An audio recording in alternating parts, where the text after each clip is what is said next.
Franz Castro is hereby recognized. Thank you, Mr. Speaker. Magsisimula po ako dun sa point of order because the copy of the bill cited by the distinguished sponsor of the bill were not yet distributed. It is in our rule, Section 53, on the second reading and debate. A bill or joint resolution on second reading shall be read in full unless copies thereof have been distributed to the members. So, wala pa pong kopya, Mr. Speaker. So, kailangan pong basahin ng ating distinguished sponsor ang buong bill para po maintindihan at makapagpatuloy po tayo ng interpellation. The Majority Leader will respond. Mr. Speaker, copies of the bill are already available from our pages. If our esteemed colleague would only just ask for her copy, she will be given hers. Thank you, Mr. Speaker, Your Honor. A rejoinder from Congresswoman Franz Castro. Yeah. So, pero po na nasa rule po natin, bago po mag-start ang debate on the second reading, dapat distributed na ito para nabasa po ng mga kasamang mga members, lalong-lalo na po sa kagaya ko na mag-interpellate. Sa ngayon po, ngayon ko pa lang po ito nakuha itong kopya na ito. So, Mr. Speaker. Session suspended.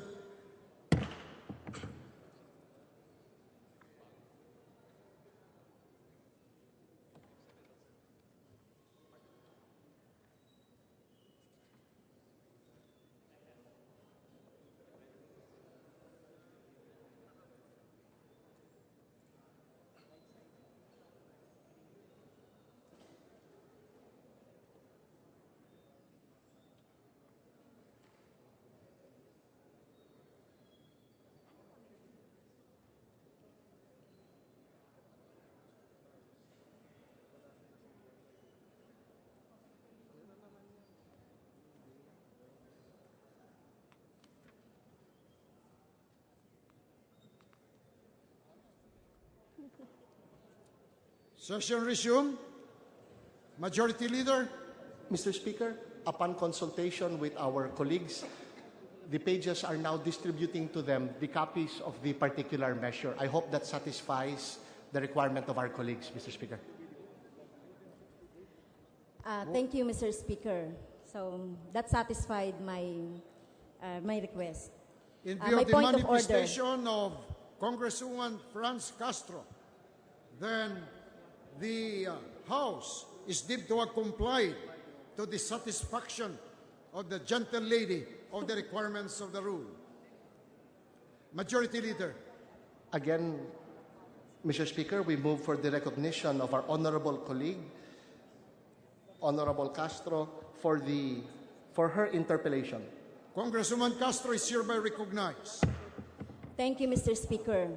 Ito pong issue ng rightsizing ay isa po sa issues na hindi natin mapapalagpas dahil nakaranas po ako ng lupit nitong rightsizing nung ako po ay guru pa lamang. Ito yung contractualization na naranasan ko po nung nagkaroon ng rightsizing, streamlining of the government.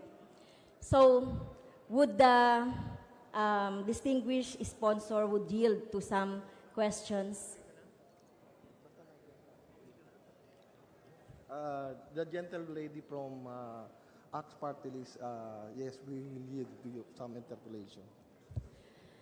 Marami na pong mga rationalization program, streamlining program na ipinatupad. Hindi lamang po nitong past government, pero mula po nung panahon ni Cory Aquino. So, ilang beses na po ba na-implement ang rationalization at rightsizing sa ating gobyerno, kung natatandaan po ng ating sponsor? Mayroon salary standardization. Well,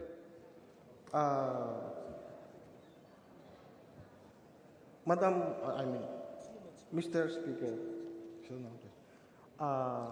alam ko po, nung mga nakalaang administration, meron tayong rationalization or standardization ng salaries from the whole government. But the rightsizing ng government, ng national... Please. So, pwede po ba akong masatisfy ng ating distinguished sponsor dun sa aking tanong mula nung panahon ni Cory Aquino hanggang ngayon? Ilan na po ba yung rationalization, streamlining, pagtatanggal ng mga empleyado sa gobyernong naganap mula nung panahon ni Cory Aquino at hanggang sa panahon ni President Noynoy Aquino? From the records,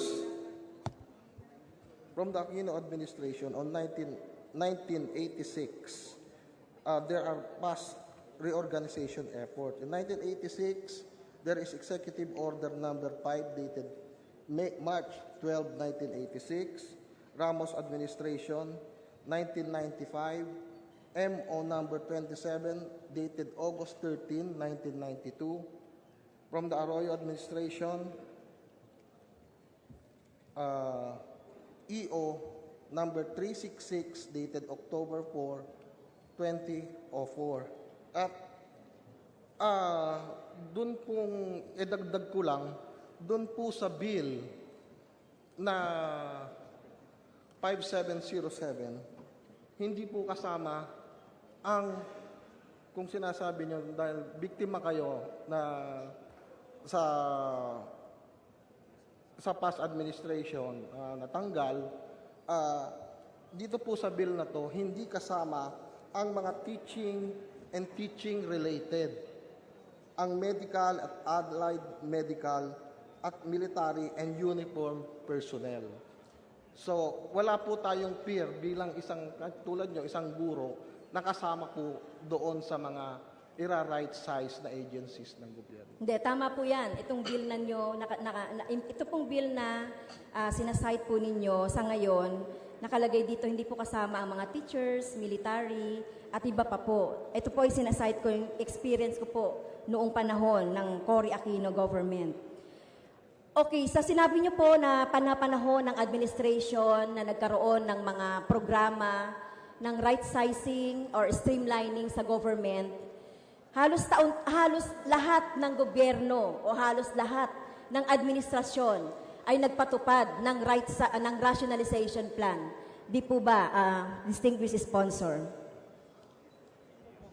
Sa tingin ko po, sa bawat mga administrasyon, kung nakikita nila na merong bloated o kung baga sa tao merong mga taba sa katawan ng tao, gusto natin na i-trim ito para magkaroon tayo ng, sabi nga nung i-quote ko yung sinabi ni President Duterte, we cannot deny that there is fat in government that we must trim.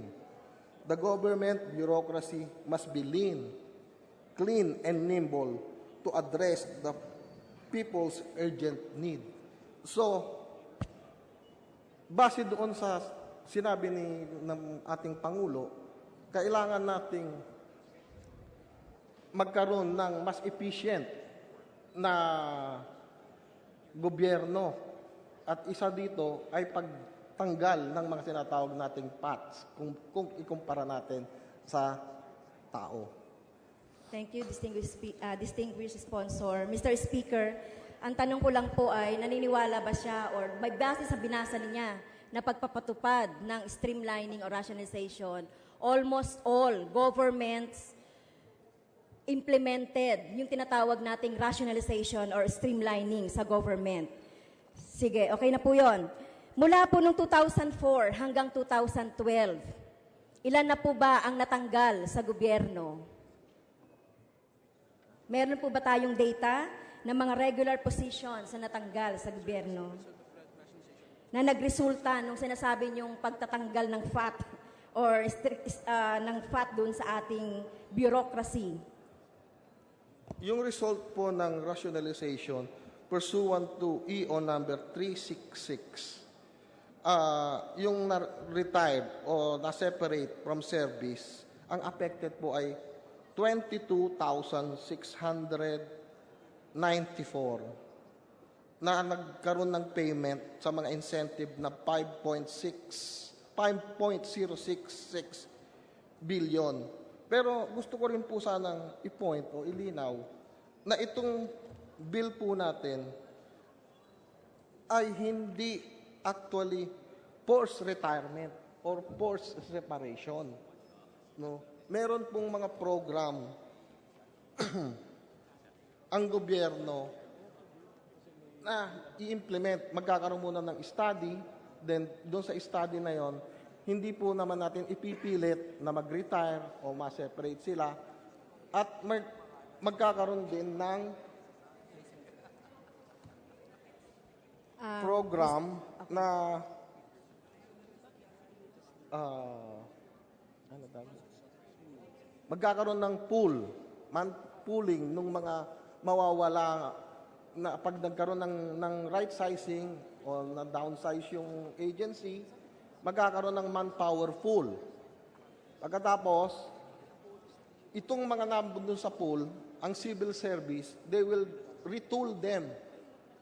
Tuturuan ulit ng mga ibang skills para may place ulit sa ibang namang mga agency. Mr. Speaker, parang hindi po ako sinagot ng ating distinguished sponsor dahil ang tinatanong ko lang po, ilan na po ba yung natanggal na mga regular employees mula nung panahon ni Cory Aquino hanggang sa panahon ni President Benigno Aquino? Kasi meron ako ditong mga data para i-validate ng ating distinguished sponsor. Noong 2004, noong Arroyo administration, no? Yung administration po ba ng Aquino or dalawa po yung presidente natin Aquino, Cory Aquino po ba o Benigno Aquino ang tinutukoy yung administration? Mr. Speaker, ang tinutukoy ko po ay mula sa panahon ni Cory Aquino hanggang sa panahon ni President Noynoy Aquino.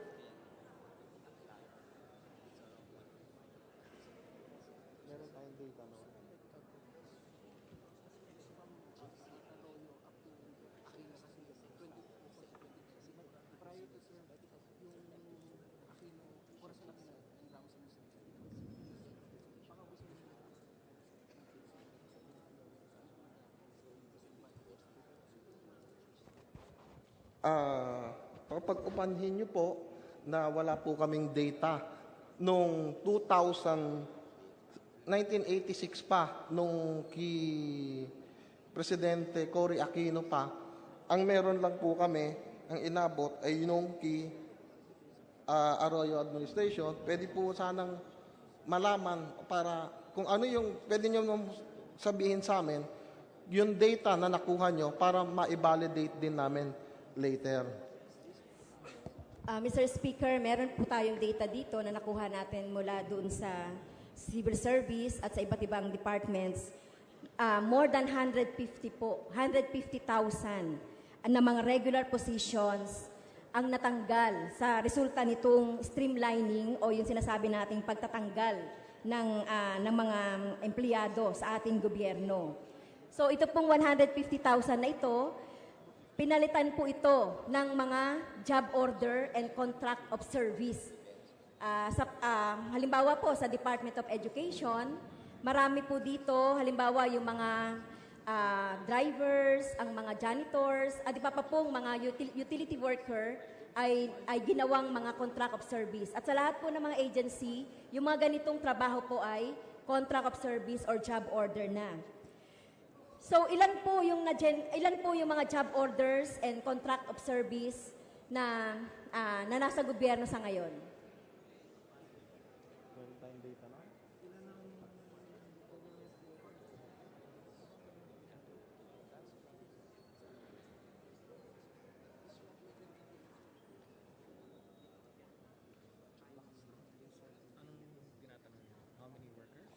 Workers. Ilang job orders? These are not the salaries of job orders and contracts of service are under the MOO, each of the government agencies. So each government agency has its list of their JOC wala po sa CSC. Wala sa CSC. Yung PSU, meron lang silang data based on submissions agency. But walang nagpo-control ng number ng Ah, napag-alaman po natin na wala po palang data tungkol sa mga job orders. No, ang nakakaalam lang po nito is doon sa mga agencies, pero wala silang exact figure kung ilan itong job orders dahil inclusive daw ito sa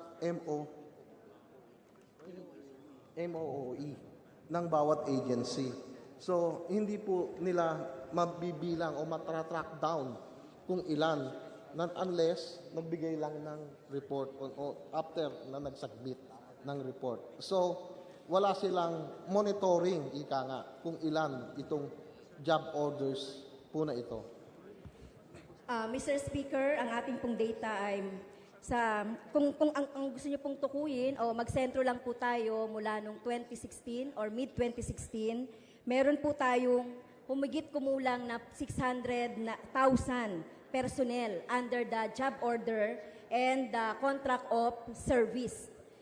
So, ang ibig po sabihin nito, halos na doble ito. In two years, yung mga job order na contract. So, ibig sabihin po, itong programa ng rationalization, sa halip na mag-create po tayo ng job para sa ating mga mamamayan, na permanente, regular na job para sa ating mamamayan, nagbubunsod ito ng lalo pang paglobo ng mga job order and contract of service sa ating mga empleyado at mga iba pa pong mga government servant. Sa inyo pong panukalang batas, Mr. Distinguished Sponsor and Speaker, ano nga po ba yung inyong mga nabanggit na mga maibubunga nitong o epekto nitong streamlining dun sa inyong dun sa inyong panukalang batas?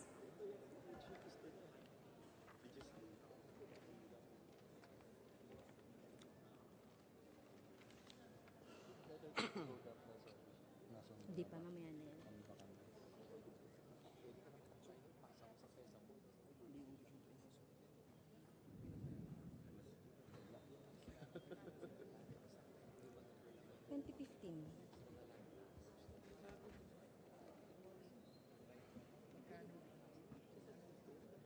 Ang programa po ng national government, Rightsizing, ay envision to enhance government institutional capacity, enable government to implement transformational reforms initiatives by streamlining the operations of the different agencies and right-sizing their structure and manpower complement and improve public service delivery by undertaking organizational actions and adopting certain enhancement measures to reduce processing time of transaction and eliminate unnecessary regulatory requirement.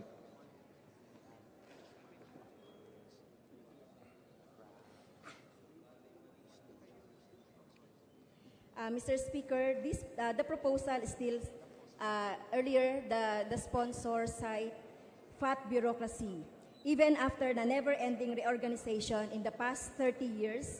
But it is obvious that our people still suffer a long lines, snail-paced service, and other inefficiencies in the government. Distinguished sponsor, ilan po ba yung tinatarget nating sibakin o tanggalin dito sa streamlining na pinopropose ninyo? Wala pa, no? Sa pagkakaalam ko po, wala pa po tayo dun sa target kung ilan.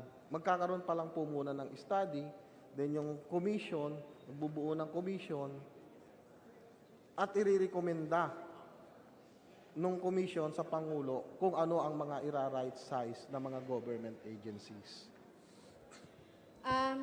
Mr. Sponsor, hindi po ba katatapos lang po nung EO 366 at ang huling implementation po nun na natatandaan ko ay 2015. Ilan po ba magkano po ba may nagastos po ba ang gobyerno dito? O magkano ba o ilan ang natipid ng ating gobyerno doon sa pagpapatupad ng EO 366?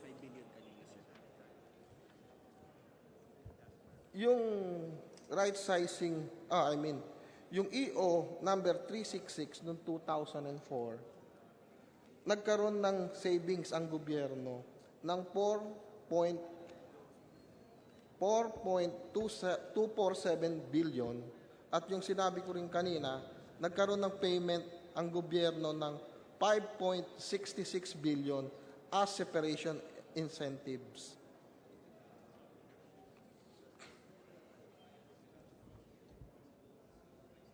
Okay. Dito po sa sinasite ninyo na amount na nakatipid po tayo. Pero nakita naman po natin doon sa pagpapatupad ng streamlining kung gaano kapur ang serbisyo po ng ating gobyerno. Tignan na lamang natin, halimbawa, dito po sa Bureau of Immigration, nagpatupad tayo ng rightsizing, nabawasan natin ang mga empleyado ng ating Bureau of Immigration. Nagresulta ito ng napaka-poor na serbisyo po dun sa ating mga ilang mga airport. Hindi po ba? Humiling pa po ng mga dagdag na empleyado ang Bureau of Immigration. Example lang po ito dun sa impact ng effect ng rightsizing sa ating gobyerno. Mr. Speaker, isa rin pong impact ng rightsizing at ng streamlining sa gobyerno ay halimbawa po ay sa Department of Education. Ang mga teachers po, dahil po sa pagpapatupad ng rationalization noong 2015, ang mga teachers ay napipilitan pong gumampan ng mga trabaho ng clerk.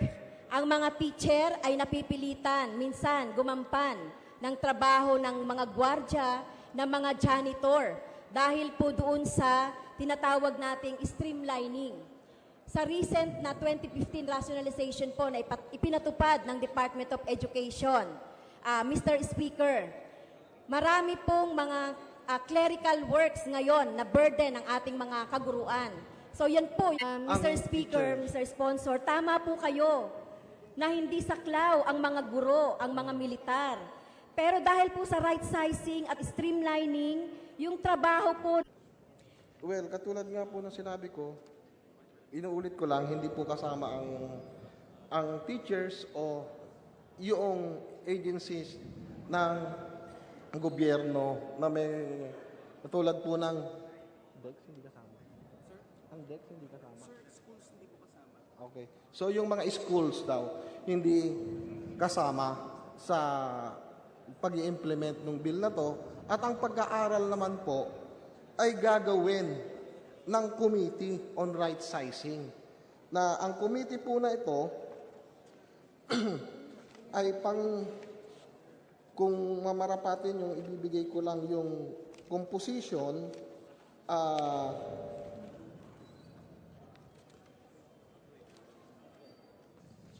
will be chaired by the Executive Secretary and the DBM Secretary as co-chairman, and members po ang NEDA, Director General. At mga teachers at iba pa. Pero hindi po natupad to.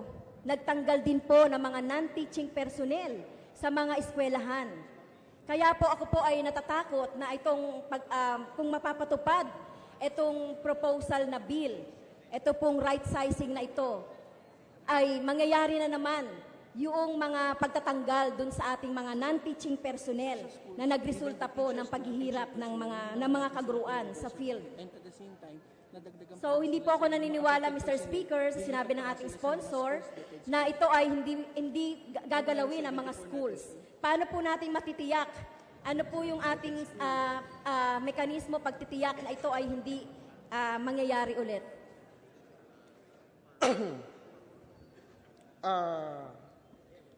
Yung sinasabi nyo kanina, ang transfer, hindi po kasama yung mga schools, no? Sa DepEd supervised schools, hindi po kasama, no?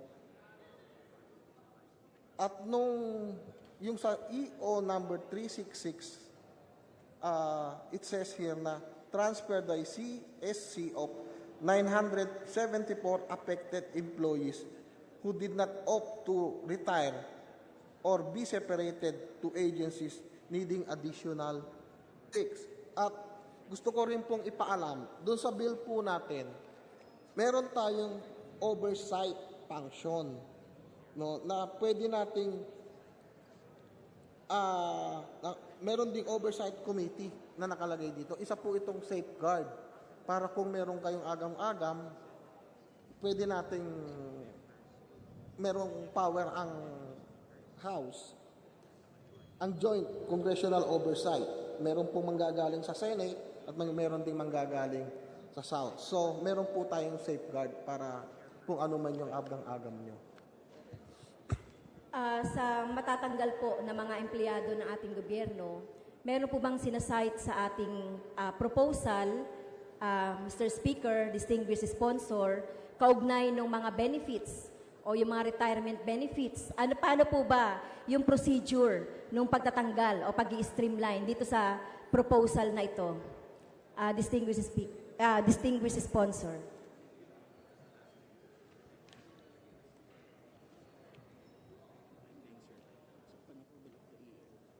Yung ba benefits hinihingi niya eh. Tingin ko yung 1 month.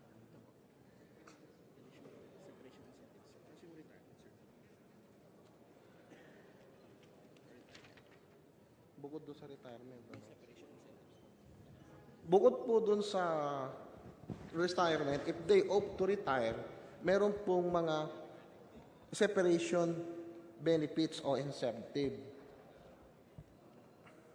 For those, basahin ko po, 1/2 of the actual monthly basic salary for every year of service for those who have rendered less than 11 years of service. 3/4 of the actual monthly basic salary for every year of service computed starting on the first year for those who have rendered 11 to less than 21 years of service. 3. The actual monthly basic salary for every year of service computed starting for those from the first year for those who have rendered 21 to less than 31 years of service, and the 1 1/4 of the actual monthly basic salary for every year of service computed starting from the first year for those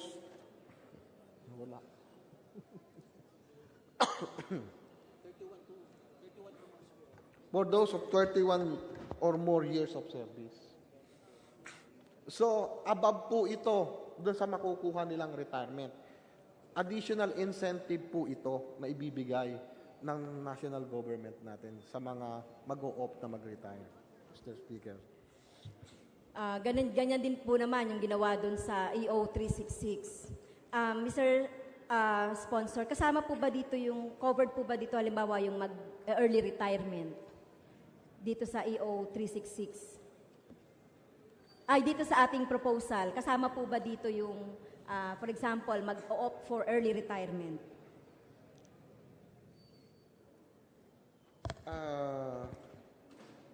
Kinalulungkot pong sabihin na sa rightsizing program po ay hindi early retirement scheme. So, hindi po sila kasama. Okay.